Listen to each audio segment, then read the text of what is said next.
Hello मेरे प्यारे बच्चों, क्या हाल चाल। उम्मीद करता हूं कि आप लोग बहुत अच्छे से होंगे और अपनी तैयारी बहुत अच्छे तरीके से कर रहे होंगे। तो मेरे लॉलीपॉप आज मैं लेकर आ गया हूं आप लोगों को क्लास 9 का प्रश्नावली 1.1। इतना अच्छे तरीके से आप लोगों को समझाने वाला हूं जैसे मेरे प्यारे बच्चों आप लोग चाय में बिस्कुट भिगोकर खाते हो तो उतना मजा आता है, उसी तरह आज की क्लास में आप लोगों को मजा आने वाला है। क्योंकि आपके आकाश भैया इतना अच्छे तरीके से आपको पढ़ाने वाले हैं।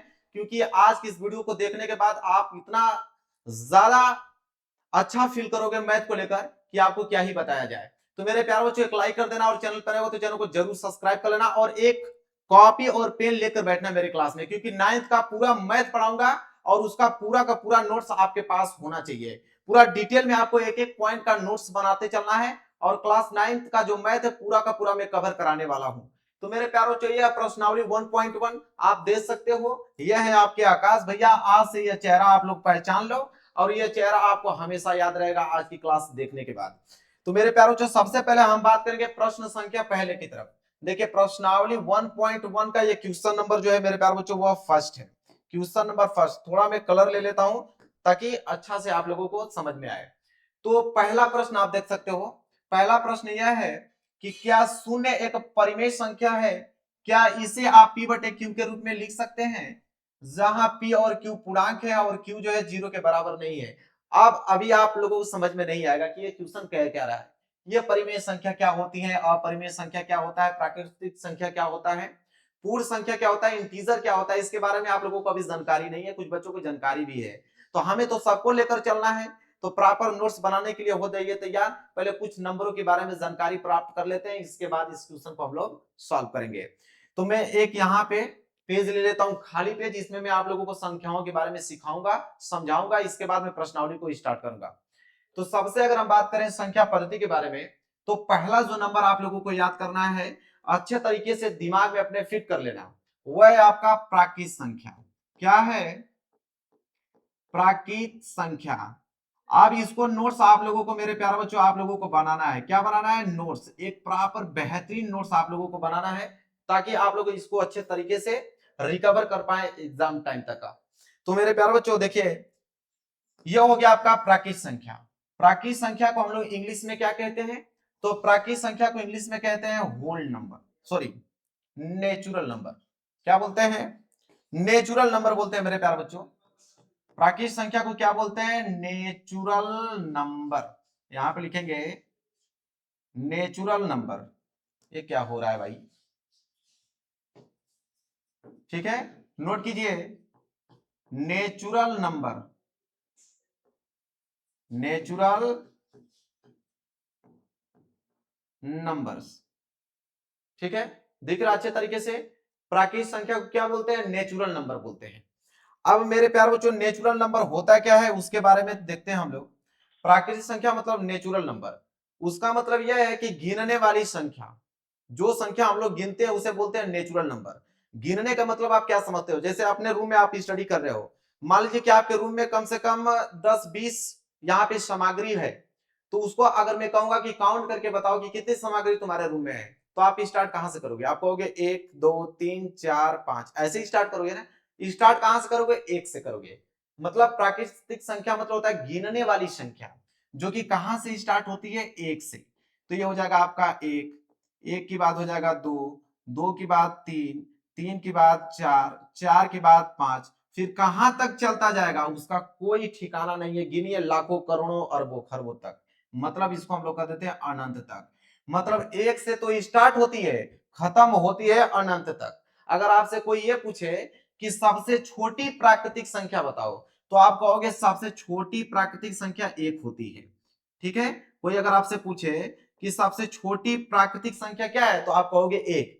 लेकिन वही अगर मैं आपसे पूछूं कि सबसे बड़ी प्राकृतिक संख्या क्या होता है, तब आप कंफ्यूज हो जाओगे। क्योंकि सबसे बड़ी प्राकृतिक संख्या आप बता ही नहीं सकते हो कि वो संख्या कहां पे समाप्त होगी।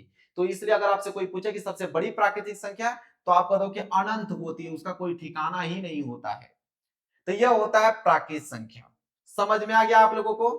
चलिए, प्राकृतिक संख्या का एक आप हेडिंग डालकर इसके बारे में जानकारी लिख लीजिए कि गिनने वाली संख्या को प्राकृतिक संख्या कहते हैं। अब मैं इसको मिटाता हूं। मिटाने के बाद दूसरे नंबर की तरफ बढ़ेंगे। सारे नंबरों को जब समझा लूंगा इसके बाद प्रश्नावली को मैं स्टार्ट करूंगा। अब दूसरा संख्या है मेरे प्यारे बच्चों पूर्ण संख्या। दूसरा संख्या होता है पूर्ण संख्याएं, जिसे हम बोलते हैं होल नंबर। ठीक है, देखिए ये हो गया आपका पूर्ण संख्याएं, इसे इंग्लिश में बोलते हैं होल नंबर। मेरे प्यारे बच्चों, मैंने कहा कि नोट आपको बनाते चलना है, इतना बेहतरीन नोट्स आपको नहीं मिलने वाले हैं। ठीक है, देखिए होल नंबर्स, पूर्ण संख्या को बोलते हैं होल नंबर्स। होल नंबर्स किसे कहते हैं? तो मेरे प्यारे बच्चों, अभी आपने प्राकृतिक संख्या देखा, देखा कि नहीं देखा? एक से स्टार्ट हो रहा था, अनंत तक जा रहा था। तो उसी प्राकृतिक संख्या में जीरो को आप मिला लो, जब जीरो को मिला लोगे वो हो जाएगा आपका होल नंबर, मतलब पूर्ण संख्या है। मतलब प्राकृतिक संख्या आपका 1 2 3 4 5 6 कहां तक था? अनंत तक था। इसमें आपको सिर्फ जीरो सम्मिलित करना है, आगे जैसे आप जीरो भिड़ाओगे अभी यह बन जाएगा आपका पूर्ण संख्या है। तो कोई आपसे पूछे कि पूर्ण संख्या किसे कहते हैं, तो कह दो कि जीरो सहित प्राकृतिक संख्याओं का संग्रह ही पूर्ण संख्या कहलाता है। अगर मैं आपसे कहूं कि सबसे छोटी पूर्ण संख्या क्या होगी, तो सबसे छोटी पूर्ण संख्या हो जाएगा आपका शून्य। सबसे छोटी पूर्ण संख्या हो जाएगा शून्य। अब मैं अगर आपसे पूछूं कि सबसे बड़ी पूर्ण संख्या क्या होगी, तो आप बता नहीं पाओगे, आप कहोगे अनंत। क्या कहोगे? अनंत। अगर यही प्रश्न एक बार और मैं पूछ लेता हूं आपको कि सबसे छोटी प्राकृतिक संख्या, तो आप कहोगे एक, और सबसे बड़ी प्राकृतिक संख्या अनंत। तो पूरा का पूरा डाउट क्लियर हो गया मेरे प्यारे बच्चों कि पूर्ण संख्या किसे कहते हैं, कि जीरो सहित प्राकृतिक संख्याओं के संग्रह को हम बोलते हैं पूर्ण संख्या। चलिए इसको भी मिटाते हैं और अगले नंबर की तरफ बढ़ते हैं। इसको आप लोग नोट में, कहा कि मेरा एक नोट तैयार होना चाहिए, क्योंकि जब मैं मैथ पढ़ाता हूं तो मेरा एक नोट बिल्कुल क्लियर होना चाहिए हर एक बच्चे के पास, चाहे वो कहीं से भी पढ़ाई कर रहा हो। तीसरा हम बात करते हैं मेरे प्यारे बच्चों यहाँ पे पूर्णांक के बारे में। अब देखिए पूर्णांक क्या होता है मेरे प्यारे बच्चों, देखिए पूर्णांक, ठीक है, पूर्णांक को हम इंग्लिश में बोलते हैं इंटीजर। चलिए हेडिंग डालिए मेरे साथ, इंटीजर्स बोलते हैं पूर्णांक को, क्या बोलते हैं? इंटीजर्स बोलते हैं। पूर्णांक क्या होता है? तो मेरे प्यारे बच्चों आप ध्यान दीजिएगा कि प्राकृतिक संख्या दो तरह की होती है, एक होता है ऋणात्मक प्राकृतिक संख्या, एक होता है आपका धनात्मक प्राकृतिक संख्या। देखिए मैं आपको बता दूं कि यहाँ पे प्राकृतिक संख्या दो प्रकार का होता है, एक तो आपका चलता है +1 +2 +3 +4, ये जो है आपका जो है वो आपका पॉजिटिव, मतलब आपका धनात्मक प्राकृतिक संख्या हो जाएगा। और एक आपका चलता है ऋणात्मक, मतलब इन्हीं संख्याओं के आगे अगर मैं माइनस लगा दूं, -1 -2 -3 -4, तो इसे बोलते हैं हम लोग ऋणात्मक प्राकृतिक संख्या। ठीक है, अब मेरे प्यारे बच्चों पूर्णांक का परिभाषा क्या होगा, पूर्णांक किसे कहते हैं? तो अभी हमने आपको बताया पूर्ण संख्याओं के बारे में। तो पूर्ण संख्या क्या होता है कि जीरो सहित धनात्मक प्राकृतिक संख्या, मतलब 0 +1 +2 +3 +4 +5 डॉट डॉट डॉट इन्फिनिटी तक, ये आपका क्या होता है? पूर्ण संख्या। अगर पूर्ण संख्याओं में मैं धनात्मक छोड़कर, धनात्मक तो है ही, ऋणात्मक प्राकृतिक संख्या मिला दूं, पूर्ण संख्याओं में अगर मैं ऋणात्मक प्राकृतिक संख्या इधर मिला दूं, तो ये आपका बन जाएगा मेरे प्यारे बच्चों इंटीजर। ठीक है, ये क्या बन जाएगा? इंटीजर। इसे हम बोलते हैं मेरे प्यारे बच्चों इंटीजर, मतलब पूर्णांक। इसे हम लोग जेड से डिनोट करते हैं, कैपिटल जेड से। अब आप कहोगे कि नेचुरल को एन से डिनोट कर रहे थे, होल नंबर को कैपिटल डब्ल्यू से डिनोट कर रहे थे, तो इंटीजर को आई से डिनोट करना चाहिए, लेकिन जेड से करते हैं, क्योंकि जेलिन नाम एक जर्मन शब्द का भाषा है, उसी से जेड प्रतीक जो है ये लिया गया है मेरे प्यारे बच्चों। तो कोई पूछे कि पूर्णांक को किस चिन्ह से प्रदर्शित करते हैं, तो आप कहोगे कैपिटल जेड से। ये छोटी छोटी बातें बहुत ध्यान में रखना है, तब जाके आगे आप बहुत अच्छे लेवल पे मैथ की जानकार हो सकते हो। तो आप क्लास 9th में हो, तो मैं बेसिक टू हाई आप लोगों को लेकर चल रहा हूं, ताकि आपको चीजें अच्छे तरीके से क्लियर हो पाए। अब मेरे प्यारे बच्चों हम आगे बढ़ते हैं अगली संख्याओं के बारे में। इसको आप लोग एक नोट्स बना लीजिए प्रॉपर, ताकि आप अच्छे तरीके से इसको एग्जाम टाइम तक रिवीजन कर पाए। अब अगली संख्या मेरे प्यारे बच्चों वह है जो कि जानकारी लेना जरूरी है, क्योंकि आपके क्वेश्चन में वो काम आएगा। देखिए चौथी संख्या हो जाएगा आपका परिमेय संख्या, क्योंकि परिमेय संख्याओं का खेल है प्रश्नावली 1.1 में। परिमेय संख्याएं किसे कहते हैं मेरे प्यारे बच्चों, उसे नोट कीजिए। मैंने कहा कि प्रॉपर नोट्स बनाते चलना है आप लोगों को। देखिए, परिमेय संख्या को बोलते हैं हम लोग रेशनल नंबर। इसे इंग्लिश में क्या बोलते हैं? Rational number. Rational number. परिमेय संख्या को क्या बोलते हैं मेरे प्यारे बच्चों? Rational number. अब रेशनल नंबर होता क्या है, परिमेय संख्या होती क्या है? तो परिमेय संख्या वो होती है जिसे हम p बटे क्यू के रूप में लिख सकते हैं। बहुत सारे बच्चों का कमेंट आता है, बहुत सारे बच्चे डाउट होते हैं कि क्या सर हम p बटे क्यू के ही रूप में लिख सकते हैं, हम a बटे b के रूप में नहीं लिख सकते हैं? क्या हम c बटे d के रूप में नहीं लिख सकते हैं? हम e बटे f के रूप में नहीं लिख सकते हैं? आप किसी रूप में लिखो, बस शर्त यह होना चाहिए कि इसको हम बोलते हैं ऊपर वालों को अंश और नीचे वाले को बोलते हैं हर। मतलब किसी भी संख्या को हम अगर अंश बटे हर के रूप में अगर लिख सकते हैं तो वो आपका कहलाएगा परिमेय संख्या। क्लियर है? चलिए, लेकिन उसका शर्त भी एक होता है कि जिसे हम p बटे q के रूप में लिखें, जिसे हम a बटे b के रूप में लिखें, चाहे जिसे हम c बटे d के रूप में, चाहे जिसे हम e बटे f के रूप में लिखें, कोई दिक्कत नहीं, उसे हम परिमेय संख्या कह सकते हैं। लेकिन ये जो हर है, हर जो है मेरे प्यारे बच्चों वो जीरो नहीं होना चाहिए। लेकिन आप लोगों की किताब में परिभाषा इसका क्या दिया गया है मैं बता देता हूं कि आप लोगों की किताब में इसका परिभाषा दिया है मेरे प्यारे बच्चों कि इसको नोट कीजिएगा आप लोग कि परिमेय संख्या लिखेंगे कि जिसे जिसे हम p बटे क्यू के रूप में, p बटे क्यू के रूप में लिख सकते हैं, लिख सकते हैं या लिखते हैं, जहां जहां p व q, जहां p व q क्या है? पूर्णांक है। अभी हमने पूर्णांक के बारे में डिस्कस किया था, ठीक है? p व q क्या होना चाहिए? पूर्णांक होना चाहिए। तो जहां p व q पूर्णांक है और q जो है वो जीरो के बराबर नहीं होना चाहिए, ये होता है परिमेय संख्या। जैसे एग्जाम्पल के तौर पे मैं कुछ चीजें बता देता हूं, जैसे 4/5। 4/5 क्या मेरे प्यार जो परिमेय संख्या, क्योंकि यहाँ p जो है 4 है, q जो है यहाँ पे 5 है और q जो है 0 भी नहीं है, इसलिए 4/5 क्या हो गया? परिमेय संख्या। अगर मैं कहूं कि 0 क्या है तो आप कहोगे ये भी परिमेय संख्या है, क्योंकि 0 के नीचे हम एक यहाँ पे लिख सकते हैं मेरे प्यार बच्चों, इसलिए p जो है मेरे प्यार बच्चों 0 आ गया, q जो है वो 1 आ गया।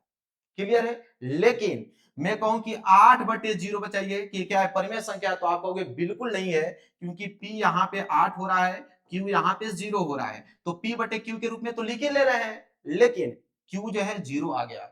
0 नहीं होना चाहिए, परिभाषा में यही है कि q का मान 0 नहीं होना चाहिए। q का मान यहाँ पे 0 आ गया, मतलब यह आपका परिमेय संख्या नहीं हो सकता है। क्लियर है मेरे प्यार बच्चों? परिमेय संख्या आपको समझ में आ गया?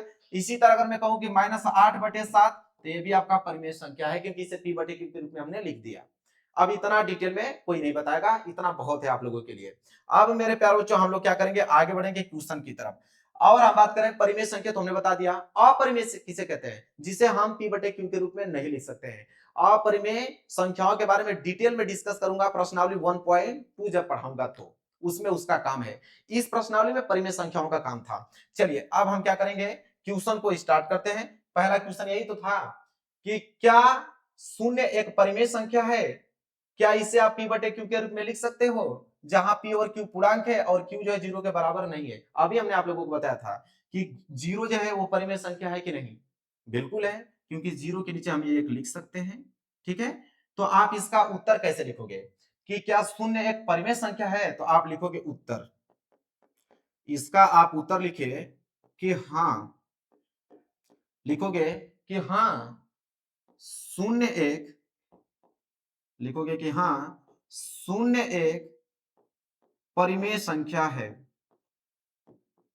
लिखोगे शून्य एक परिमेय संख्या है, परिमेय संख्या है जिसे हम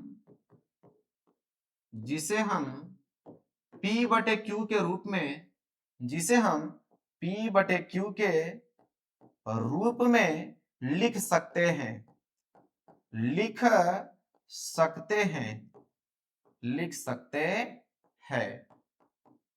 क्लियर है? और यहां पे इस तरह भी लिख दीजिएगा कि 0/1 बराबर p बटे q, या इस तरह लिख सकते हैं अंश बटे हर। ठीक है, लिखेगा कि जहां, ऐसे लिख दीजिएगा कि जहां p बराबर 0 है और q बराबर 1 है।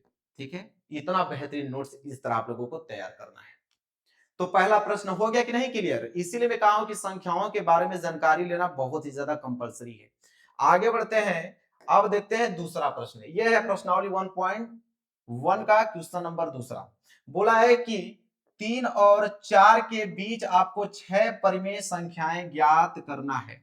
तो किसी भी दो नंबर के बीच, चाहे वो 10 परिमेय संख्या ज्ञात करना हो, चाहे वो 20 परिमेय संख्या ज्ञात करना हो, चाहे वो आपको 40 परिमेय संख्या ज्ञात करना हो, उसका एक ही नियम कहता है। क्या कहता है समझिए ध्यान से।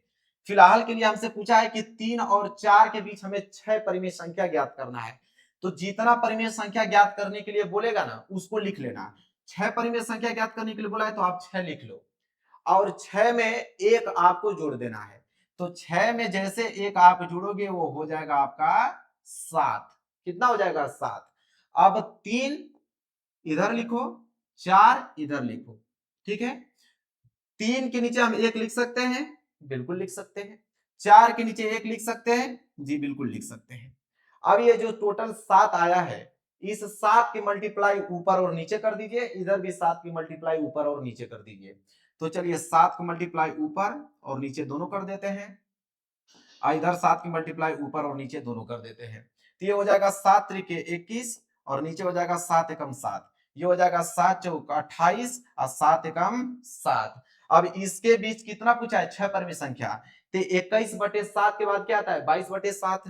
तो 7 के बाद 22/7 और 22/7 के बाद क्या आ जाएगा? 23/7। इसके बाद आ जाएगा 24/7। इसके बाद आ जाएगा 25/7। इसके बाद आ जाएगा 26/7। इसके बाद आ जाएगा 27/7। ठीक है, क्लियर है? अब ध्यान से थोड़ा देखो, 21/7 इधर आपका 28/7। इसे जब कटाओगे तो 7 त्रिक 21 मतलब 3 आ गया। इसे जब कटाओगे तो 7 चौक 28 मतलब 4 आ गया। यही तो पूछा था कि 3 और 4 के बीच 6 परिमेय संख्या। तो देखो 3 और 4 के बीच 6 परिमेय संख्या कौन कौन सी आ गया? तो यहाँ पे 1 2 3 4 5 6, यही हो गया आप लोगों का आंसर। याद रहे मेरे प्यार, जब भी इस प्रकार का प्रश्न सॉल्व कर रहे हो तो आपको एक चीज ध्यान देना है कि या जो ऊपर अंश होता है नीचे हर बराबर है कि नहीं। यहाँ पे देखिए हर, यहाँ पे 7 नीचे आ रहा था, यहाँ पे भी नीचे 7 आ रहा था। क्लियर है? हर को बराबर करना होता है, तो ऑलरेडी बराबर था। यह है इसका उत्तर मेरे प्यार बच्चों। चलिए आगे बढ़ते हैं अगले प्रश्न की तरफ। प्रश्न संख्या तीसरा देख लीजिए। प्रश्न संख्या तीसरा बिल्कुल लॉलीपॉप प्रश्न है मेरे प्यार बच्चों। जब इतना डिटेल में पढ़ा दिया ना तो सारी चीजें आपको समझ में आने लगेंगी। बोला है कि 3/5 और 4/5 के बीच 5 परिमेय संख्या ज्ञात करना है। तो मेरे प्यार बच्चों 5 ज्ञात करना है तो 5 लिखो। 5 में 1 जोड़ दोगे तो मेरे प्यार बच्चों हो जाएगा आपका 6। मैंने कहा कि उसका हर बराबर होना चाहिए, तो 5 यहाँ पे भी है, 5 यहाँ पे भी है, मतलब हर तो बराबर है, मतलब काम हमारा बन जाएगा। अगर वही बराबर नहीं होता तो हम उसे जबरदस्ती बराबर करते, तब जाके इसकी मल्टीप्लाई करते। लेकिन यहाँ पे तो बराबर है, बस मल्टीप्लाई करने की जरूरत है। तो यहाँ पे लिखेंगे 3/5 और इधर लिखेंगे 4/5। अब यहाँ 6 की मल्टीप्लाई ऊपर कर दो और 6 की मल्टीप्लाई नीचे कर दो। इधर आप 6 की मल्टीप्लाई ऊपर कर दो, 6 की मल्टीप्लाई नीचे कर दो। तो ये हो जाएगा आपका 6 18/6 5 30। इधर हो जाएगा आपका 6 चौको 24/6 5 30। अब मेरे प्यारों से ध्यान से देखो, ये हो जाएगा 18/30 और ये हो जाएगा आपका 24/30। इसके बीच कितना पूछा है? 5 परिमेय संख्या। तो 18/30 के बाद क्या आ जाएगा? 19/30। इसके बाद 20/30। इसके बाद 21/30। इसके बाद 22/30। इसके बाद 23/30। हो गया कि नहीं? 1 2 3 4 5। अब ये जो 18/30 है, इसको जब कटाओगे ना तो वो 3/5 के रूप में ही आएगा। ये जो आपका 24/30 दिख रहा है ना, इसको जब आप कटाओगे तो 4/5 के रूप में ही दिखेगा। इन्हीं दोनों संख्याओं के बीच टोटल 5 पूछा था। देखो टोटल 5 परिमेय संख्या आ गया। 19/30, 20/30, 21/30, 22/30 और 23/30। क्लियर है? चलिए मेरे प्यारों बच्चों, समझ में आ गया आप लोगों को? आगे बढ़ते हैं। ये इस प्रश्नावली का लास्ट प्रश्न, प्रश्न संख्या 4। ठीक है, प्रश्न संख्या 4 क्या है देखिए। बोला है कि नीचे दिए गए कथन सत्य है या असत्य है, कारण के साथ अपने उत्तर दीजिए। कारण बताना कि सत्य या असत्य। तो पहला प्रश्न है कि प्रत्येक प्राकृतिक संख्या एक पूर्ण संख्या होती है। मतलब जितनी भी प्राकृतिक संख्या होता है क्या वो पूर्ण संख्या होती है? देखिए घबराना नहीं है, बिल्कुल अच्छे से इसका जवाब देना है। पहली बात, प्राकृतिक संख्या मैंने बताया आप लोगों को कि नेचुरल नंबर को हम प्राकृतिक संख्या बोलते हैं। नेचुरल नंबर मतलब 1 2 3 4 5 6 डॉट डॉट डॉट कहां तक? अनंत तक जाएगा। पूर्ण संख्या मतलब होल नंबर। होल नंबर क्या होता है कि जीरो को मिला लीजिए, 0 1 2 3 4 5 डॉट डॉट इंफिनिटी तक। अब देखिए प्रश्न में बोला है कि प्रत्येक प्राकृतिक संख्या पूर्ण संख्या होती है। देखो ये जितना भी प्राकृतिक संख्या आपको दिख रहा है क्या यह पूर्ण संख्या में है? तो आप कहोगे बिल्कुल है। देखो यहां तक है कि नहीं? जितने भी प्राकृतिक संख्या है 1 2 3 4 5 वो पूरी की पूरी पूर्ण संख्या में दिख रही है कि नहीं दिख रहा? मतलब ये हो गया सत्य। तो आप इसका उत्तर लिखोगे सत्य, लिखोगे सत्य। कारण पूछा है तो कारण इसका दोगे, यहां पर लिखोगे कारण। कारण दोगे कि इसका क्या कारण है कि प्रत्येक प्राकृतिक संख्या पूर्ण संख्या होती है। तो लिखेंगे कि प्राकृतिक संख्या